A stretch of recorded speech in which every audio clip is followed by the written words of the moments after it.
Muling tiniyak ng pamahalaan na tuloy-tuloy ang relokasyon ng mga pamilyang nakatira malapit sa mga daluyan ng tubig sa Metro Manila.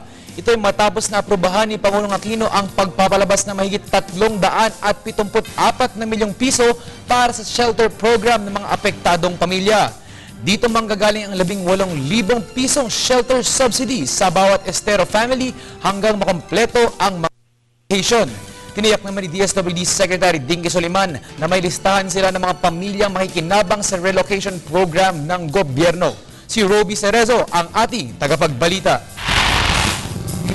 Handang-handa nang ipamigay ng Department of Social Welfare and Development ang halagang 18,000 piso para sa bawat informal settler family na kusang aalis sa kasalukuyan nilang tinitirikan sa tabi ng mga estero at iba pang waterways.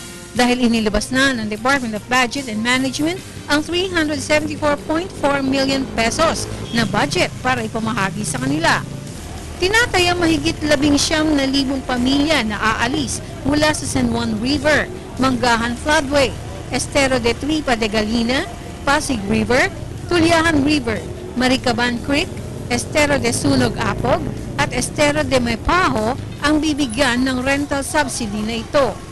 Ayon kay DBM Secretary Florencio Abad, kailangang lisanin na agad ng mga informal settlers ang kani-kanilang lugar para maisagawa na rin ang proyekto ng DPWH na flood control sa Maynila at kalapit probinsya.